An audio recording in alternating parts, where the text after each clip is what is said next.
that decision? Pardon? Presentation, 10 minutes about the blood pressure and salt, reducing I'm salt. gonna get a blood pressure, yeah. No, thank you. All right, thank you. Blood pressure. Maybe I will. Hello. Okay, please have a seat, everybody. Good morning, ladies.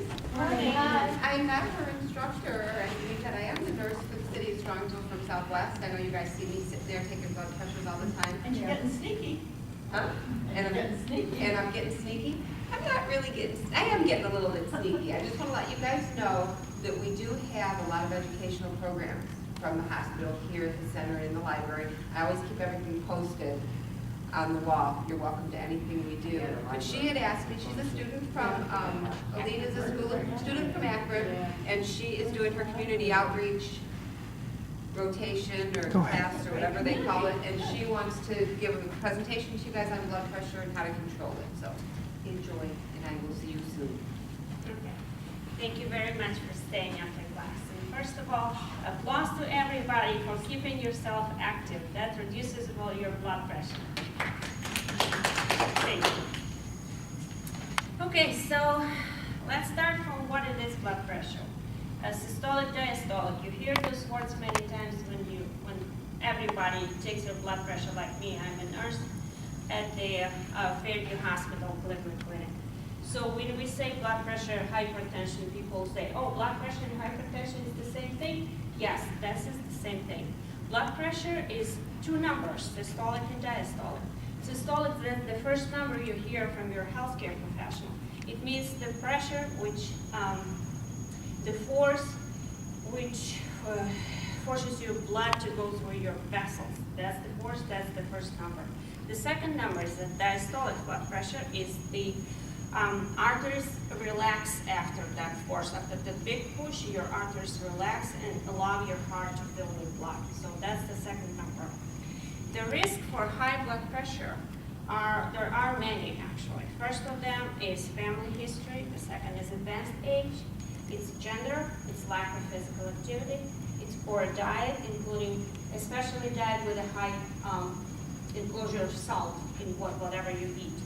It's being overweight, it's drinking, and it's stress, it's smoking, and sleep apnea, and secondary hypertension, which we're going to talk about in a little bit. Ways to reduce your blood pressure. To reduce your blood pressure, you have to keep being active. Maintain your healthy weight, maintain your healthy diet. If you drink, do it in moderation. And if you have already hypertension or high blood pressure, keep taking your meds, keep taking your medication, stay adherent to your treatment plan. Family history is something which we cannot change. We cannot change our genes. Everything which comes with us, like your height, your color of your hair, color of your eyes, at the same time, the risk of high blood pressure, it stays with you. And it's the same thing you can pass on to your children. You can pass the risk for high blood pressure to your loved ones. Lifestyle choices you make is the big thing which increases the risk of high blood pressure. Age, the one thing we cannot change, as I told you, from 45 to 54 and from 55 to 64, men and women have the same risk for high blood pressure. After the age of 65, women are at a higher risk. Lack of physical activity, which I don't think you have, is a chance of higher blood pressure. It's a chance of having heart disease, it's a chance of having vascular disease and stroke, and it's a chance of becoming obese. Alcohol increases blood pressure. It also can increase your chance of having heart failure and lead to stroke, and it gives you irregular heartbeat. Limit of alcohol consumption to 1 drink per day for women or 2 drinks per day for men. Actually, after 65, men cannot drink more than 1 drink, same as you. So 1 drink is 12 ounces of beer or 4 ounces of wine, 1.5 ounces of 80 proof liquor, or 1 ounce of hard liquor. Stress. We think that stress is not that important. We have stress all the time in our lives. It's not actually proven that stress causes blood pressure, but it increases the risk for higher blood pressure because being stressed, we either don't eat much or overeat. We don't sleep well, or we stop doing physical exercises because you're stressed. We don't have a mood for it. And all of this is a risk for increased blood pressure. Smoking. Smoking temporarily, while you smoke, your blood vessels constrict. So it causes the blood pressure to rise. It's kind of temporarily thing, but it stays with you after you smoke. So for a couple of minutes, you have that blood pressure up. Okay, what else I wanted to say? I wanted to say that poor diet, especially diet with high number or high amount of grams of salt in your food, eat in high amount of calories in your food, high amount of fats and sugars. Everything is putting you at risk for high blood pressure. So everything here on the board, a lot of it, is related to how to reduce the salt in your diet, what to buy, what kind of food to buy, what kind of food to cook or not to cook. I will have a few handouts for you about healthy recipes for the holidays so you can use to reduce your amount of salt you eat. Being overweight. Overweight increases the chance of developing high blood pressure. If your body mass index is between 25 and 30, you're already considered as overweight people. If you are over 30, you are considered as obese.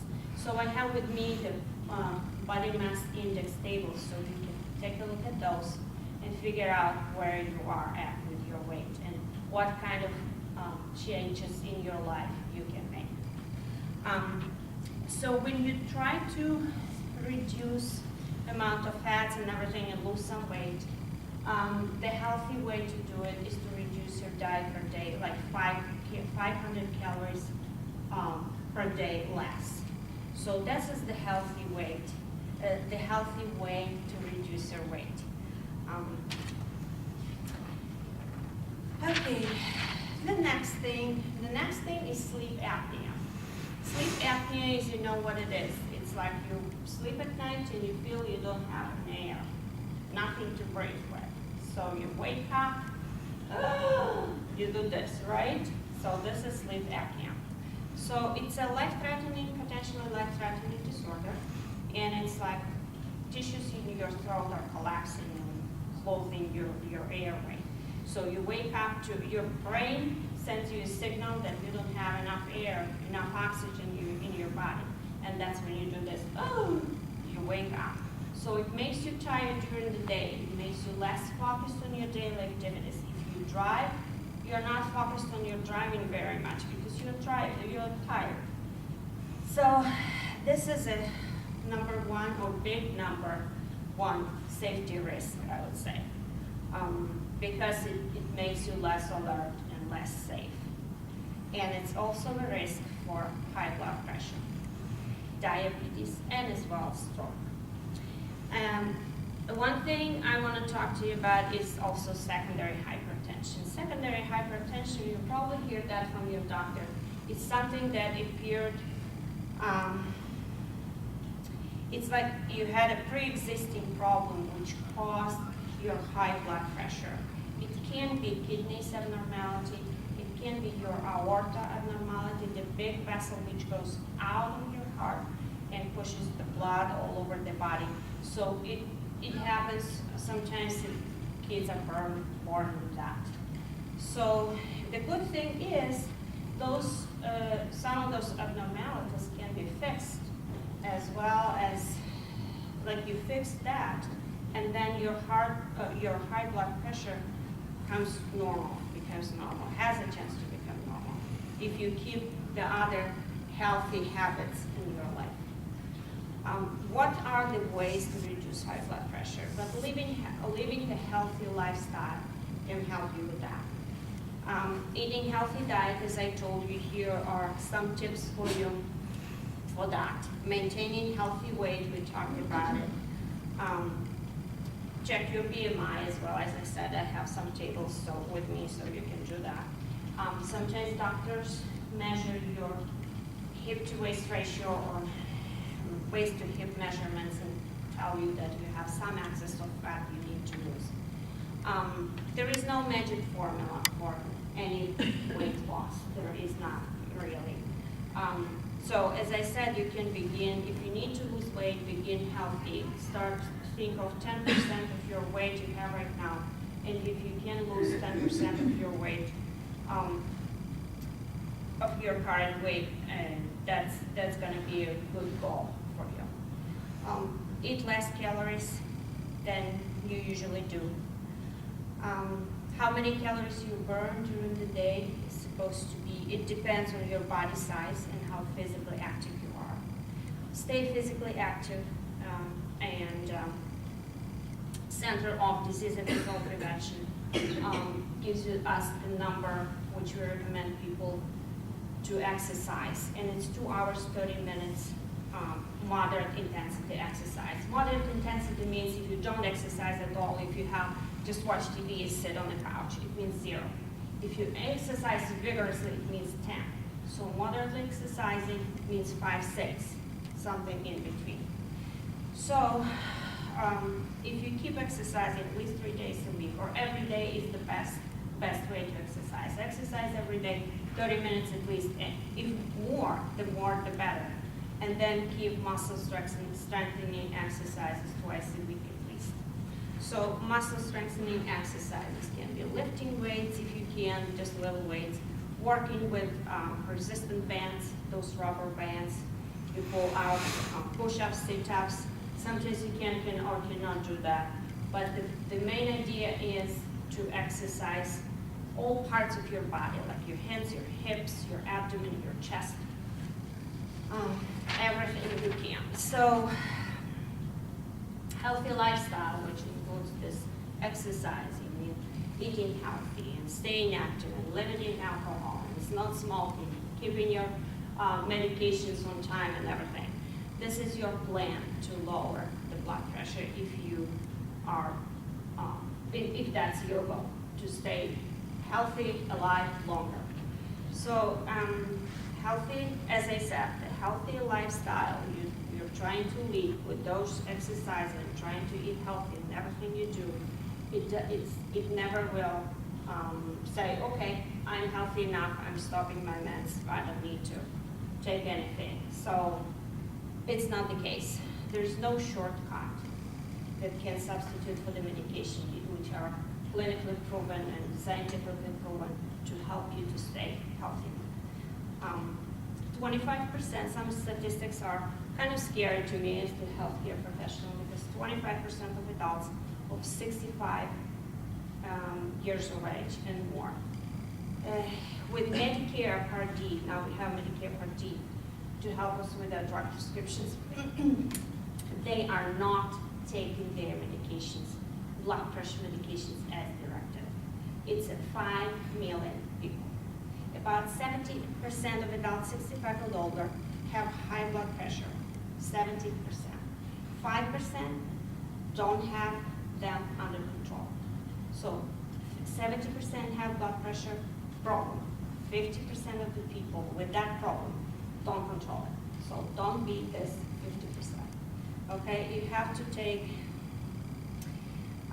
with the drugs, coming back to drugs, so you have to take those drugs on time and as prescribed to keep the level of the drug in your system for 24 hours until you take the next dose.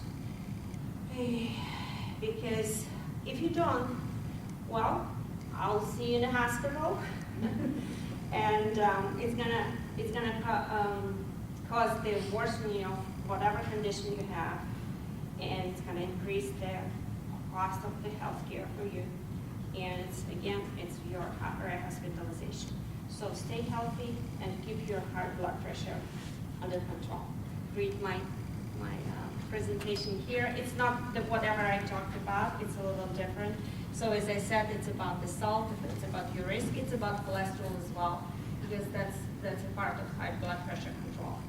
So if you'd like to stay longer and read that, thank you very much for attention. Do you have any questions for me? Yeah, I do. I'll give some. And about the salt, why salt? I had